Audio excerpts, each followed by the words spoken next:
bienvenue sur France 5. Dans une heure, vous entendrez les témoignages de plusieurs enfants nés par insémination artificielle avec donneur. Ils sont nombreux à demander la levée de l'anonymat. Faut-il le faire? La question sera débattue prochainement lors de la révision des lois de bioéthique. Mais avant, on s'intéresse à d'autres enfants en souffrance, ceux qui sont victimes de divorces difficiles. Ils sont littéralement pris en otage dans le conflit qui oppose le père et la mère. Parfois, cela peut conduire jusqu'à l'instrumentalisation et au rejet de l'un ou l'autre parent. C'est ce qu'on appelle le syndrome d'aliénation parentale. Pour en parler, je vais rejoindre notre invité, Maître Provence. Bonsoir.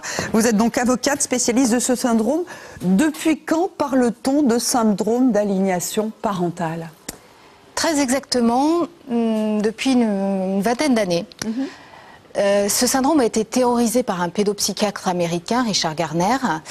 Mais en fait, il a fait son arrivée sur le terrain judiciaire que très récemment, en fait, ça fait à peu près 4-5 ans qu'on en parle, avec une décision phare qui a été rendue en juin 2007 par le tribunal de grande instance de Toulon, qui là vraiment a lancé, entre guillemets, une mode. On a commencé à en parler dans les revues juridiques, dans la presse, et le mouvement s'est enchaîné. Comment on le définit, ce syndrome?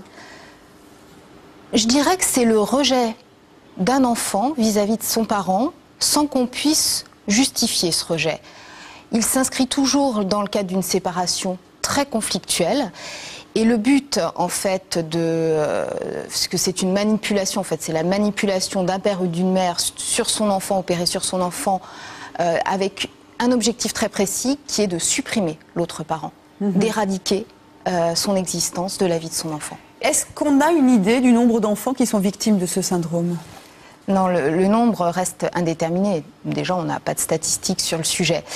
Ce que je peux dire, c'est qu'en tout cas, il tend à s'accroître, puisqu'on a de plus en plus de séparations et a fortiori conflictuelles, qui sont liées finalement à une fragilité plus prégnante des unions, dans un contexte aussi qui est tout autre, enfin, la mutation de la société par rapport aux années 70, les nouveaux modes de rencontre aussi par Internet, par le speed dating, qui fait qu'on constate que les unions durent moins souvent, et souvent avec des séparations qui interviennent alors qu'on a des enfants en très bas âge, parfois même que quelques mois. Que quelques mois, et parfois quand il y a la parole, on peut commencer à manipuler l'enfant. Exactement. Alors justement, on va en parler, on va aller à la rencontre de Karim, Richard, Marie-Noël, Olivier ou encore Samantha, parents rejetés par leurs enfants. Ils cherchent à faire reconnaître ce syndrome méconnu et par-dessus tout à rester un papa ou une maman. Couple déchiré, enfant otage, c'est un documentaire signé Olivier Pighetti. Il est déconseillé aux enfants de moins de 10 ans.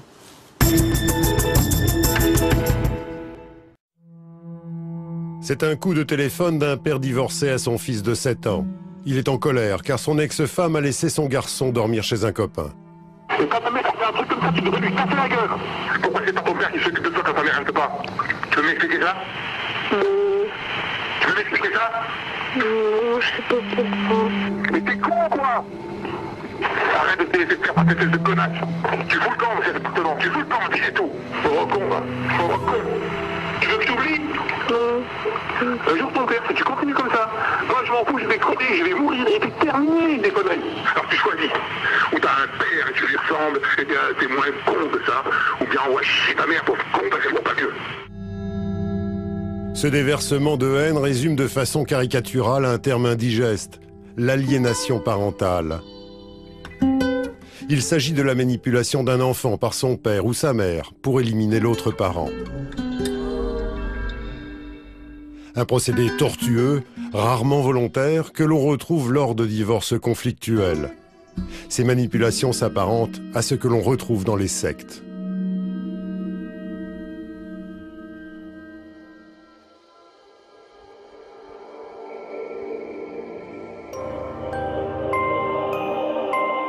Il y a plusieurs stades à l'aliénation parentale. Le premier, c'est celui-ci. Une fillette de 6 ans qui fond en larmes à chaque fois qu'elle retrouve son père. On appelle ça le conflit de loyauté. Tu veux venir avec moi? Anne pleure car elle a peur que sa mère ne l'aime plus si elle montre qu'elle est contente de retrouver son père. Qu'est-ce qu'il y a, ma chérie? Je veux ma maman. Je veux ma Allez, viens. T'inquiète pas. Ça va aller, ma puce. Qu'est-ce qu'il y a, ma puce? Hein, ma petite puce? Donne-moi ta main. Ça te fait pas plaisir de me voir? Hein? La voiture démarre, la mère est sans doute encore sur le trottoir et Anne pleure toujours. Bah maman, tu vas la voir la semaine prochaine. On va passer une petite semaine ensemble et après tu vas la voir. 10 minutes plus tard, Anne n'est plus la même. Oh, ce que ça fait du bien, enfin. Enfin, j'ai embrassé ma fille. J'ai pas vu depuis longtemps. Non, attends. Attends, c'est à moi. Mais pourquoi tu veux me faire des bisous, toi? C'est à moi. Bon, d'accord. De l'autre côté, moi. Bisous sur le nez, parce que lui, il m'a manqué.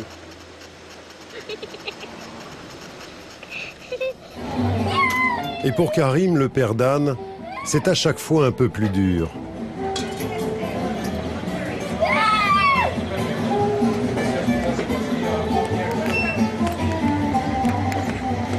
La mère, dans son esprit revanchard, se sert littéralement de son enfant comme objet de guerre. J'imagine qu'elle s'en rend même pas compte, même plus compte. À chaque fois, c'est un stress. À chaque fois, c'est une épreuve parce qu'à chaque fois, c'est renouer un contact avec son enfant qui, par la force des choses, a été obligé de vous effacer de son esprit.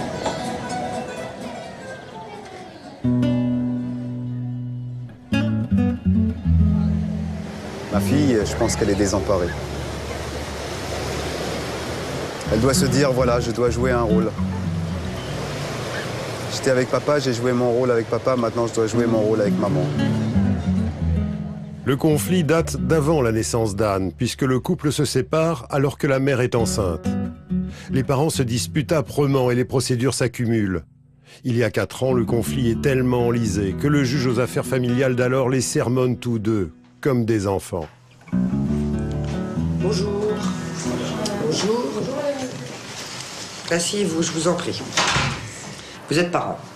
Vous avez des responsabilités de parent.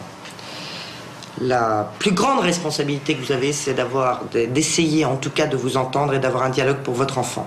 Pourquoi? Parce que votre enfant, plus ça va aller, plus va aller très mal. Est-ce que vous en êtes conscient? Bien sûr. Oui ou non? Bien sûr, je suis conscient. Vous savez, Voilà. je le vois déjà. Hein. Si vous n'arrivez pas à être à côté d'elle dans le respect, dans le sourire, vous réalisez le cadeau que vous allez lui faire. Est-ce que c'est ça que vous voulez? Ouais, vous savez, je ne demande pas mieux que d'assumer mon rôle de père, madame la juge. Je ne demande pas mieux que d'être là et de recevoir ma fille, de lui donner de l'amour, de lui donner dans tout le ce que vous respect voulez. des uns Pour et des l'instant, je ne autres. peux pas le faire. Est-ce que vous avez envie que les choses changent? Je demande que ça. Personnellement, je ne demande que ça. Bien. Mais les choses vont empirer. Non-représentation d'enfants, main courante, accusation de violence contre le père. Karim a des droits de visite réguliers, mais il sent que la mère tente tout pour les réduire. Il est aujourd'hui encore devant un juge pour mise en danger d'enfant. La mère l'accuse d'être dangereux pour sa fille et de la persécuter. Il en sort décomposé.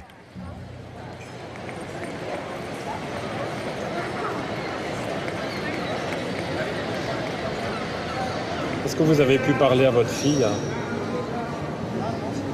30 secondes. 30 secondes. 30 secondes où la petite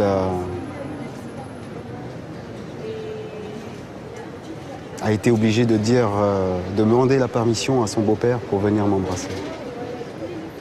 Alors que la juge a bien signifié à mon ex-compagne que j'étais son unique père et qu'aucun homme au monde n'a le droit de se faire appeler papa par la petite, quand bien même elle a une demi-sœur. Elle n'a qu'un seul père et une seule mère. Tout commence par là. C'est l'avocate de ma fille que j'ai découvert aujourd'hui, bien évidemment. La petite a une avocate à l'âge de 6 ans. Mon Dieu, mais jusqu'où ira-t-on dans cette histoire? Une avocate contre son père. Une démarche étonnante, sans doute initiée par la mère, mais qui ne surprend plus les spécialistes de l'aliénation parentale. Ces enfants deviennent tellement convaincants quand on les écoute que Le parent aliénant, je décode à chaque fois, c'est-à-dire auteur du rejet, peut de bonne foi apparaître comme sincère. Vous savez, on a des enfants qui prennent la plume pour écrire au juge ou qui demandent à avoir leur propre avocat. Et le parent peut dire, mais écoutez, c'est pas moi, il a voulu écrire au juge. Il a demandé à interrompre les visites.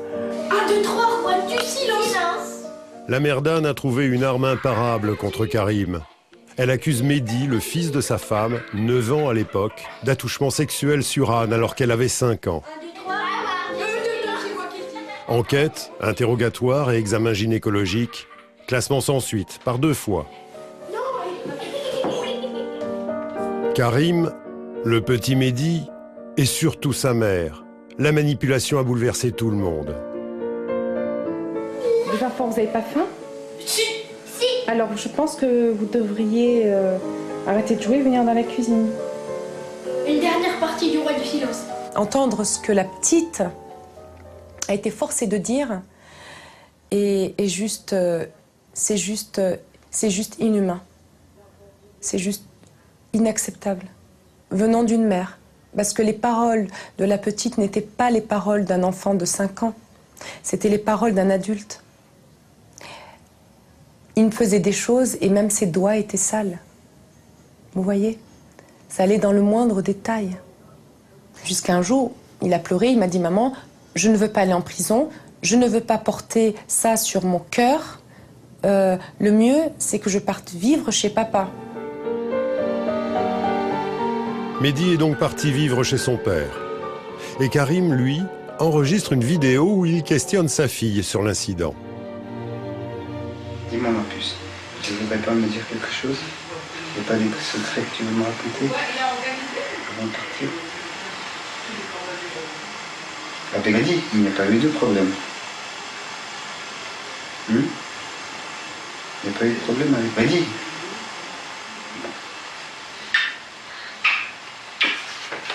Sinon tu me l'aurais dit. Hein? Tu m'aurais dit ma puce. On a pensé que essayer d'avoir un enfant permettrait de construire une famille, puis essayer c'est-à-dire de prendre ça avec beaucoup de recul, vous voyez. Nous avons essayé et mon mari n'a pas pu. Parce qu'il m'a dit, je suis bouffée par cette histoire. Je n'arriverai pas à me concentrer sur notre vie parce que Anne est dans cette situation-là. Voilà notre vie de couple aujourd'hui. C'est surmonter les épreuves. C'est pas vivre de bons moments, c'est pas construire. Non. Ça a été se battre. Se battre.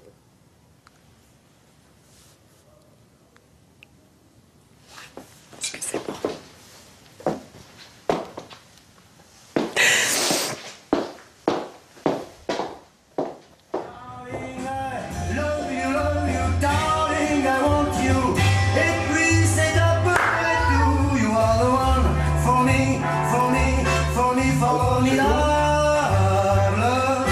Karim habite en région parisienne, sa fille dans le sud. Il parcourt 800 km pour aller la voir. Les séparations sont un déchirement car il ne sait jamais comment il la retrouvera. Je pense que ma fille ne sortira pas complètement indemne de cette histoire. J'ai mal pour ma fille. J'ai mal pour ma fille. C'est clair que je l'ai perdue là, jusqu'à la prochaine fois. S'il y en a une. Si je serais pas obligé de repasser devant le juge, devant le procureur, devant ces innombrables attentes au commissariat, devant ces policiers qui vous disent « Mais monsieur, voyons, c'est pas vos 4 larmes qui vont nous toucher, il faut arrêter de jouer la comédie. Vous n'allez pas nous dire que vous avez tellement de sensibilité pour votre fille. Reprenez votre voiture, montez à Paris, c'est pas bien grave. » Un homme n'est pas censé avoir un cœur. J'espère simplement que ma fille sache un jour que je me suis battu jusqu'au bout pour elle.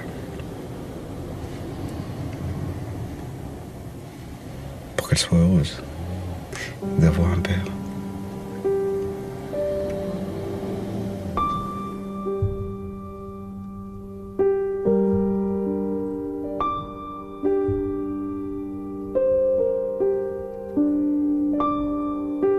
Moi, ce qui me fait tenir personnellement, c'est l'espoir. C'est de me dire que de toute façon, il arrivera bien un jour où quelqu'un, un juge, comprendra et prendra les bonnes décisions. C'est long. Savoir que son enfant souffre et que soi-même, on ne peut pas aider son enfant, c'est quelque chose d'atroce. D'atroce. Richard, directeur d'école à la retraite, est dans une situation plus tragique encore. Il y a 5 ans, sa femme a quitté le foyer familial avec Laurence, leur fille.